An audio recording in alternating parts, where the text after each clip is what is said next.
سر، پاکستان کی اسٹیبلشمنٹ جمہوری حکومتوں سے زیادہ حکومت کرتی رہی، کیا یہ سچ نہیں؟ اس میں شبہ نہیں، بالکل ایسا ہی ہے۔ فیصلے لینے کے لیے کبھی اسٹیبلشمنٹ نے کسی سے پوچھا ہے آج تک؟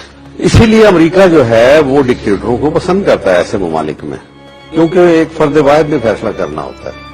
تو پاکستان کے اندر وہ آرمی چیف کو بہت اپنی مرضی سے جو وہ یہاں آرمی چیف نہیں بنتا، اگر آپ سمجھتے ہیں کہ ویسے ہی ہم بنا سکتے ہیں، یہ ہمارا اندرونی معاملہ ہے، ایسا نہیں ہوتا۔ سر، آپ کو پاکستان میں آرمی چیف بنایا جا رہا تھا ایک دور میں اور مشورے جاری تھے، کیوں یہ فیصلہ نہیں ہو سکا کہ آپ پاکستان کے آرمی چیف بن سکتے ہیں؟ امریکہ کو پسند نہیں تھا، اسی وجہ سے نہیں بنایا گیا۔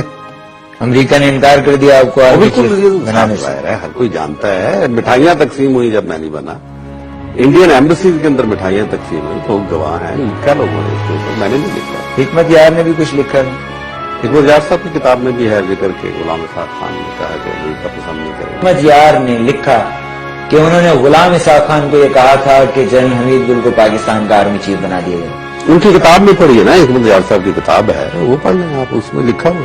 مطلب ہے غلام اسحاق خان کا جواب پڑھ لیں کہ بھئی بات تو تم بہت اچھی کر رہے ہو، لیکن امریکہ کبھی اس کے اوپر راضی نہیں ہوگا۔ تو یہ آپ کو ایک عکاسی کرتا ہے ہماری مجبوریوں کی کہ ہم کتنے مجبور ہیں۔ یعنی ہماری آزادی جو ہے وہ بالکل برائے نام ہے، ہمیں ملک دیا گیا لیکن ہمیں آزادی تو نہیں دی گئی۔ اور لوگوں نے بھی مجھے بتایا، میں ان کا نام نہیں لینا چاہتا، جو غلام اسحاق خان کے پاس گئے، میرا نمبر 1 کے اوپر نام جی ایچ کیو سے گیا تھا، جنرل بیگ سے پوچھ لیجیے، 6 آدمیوں کی لسٹ گئی تھی، میرا نمبر 1 تھا، آصف نواز کا نمبر 6 تھا، لیکن 6 والے کو بنا دیا گیا اور نمبر 1 کو چھوڑ دیا گیا۔ 6 والے کی منظوری امریکہ سے آئی تھی؟ میں نہیں جانتا، لیکن یہ ایک بات طے ہے کہ امریکہ کی منظوری کے بغیر یہاں آرمی چیف نہیں بنا کرتے۔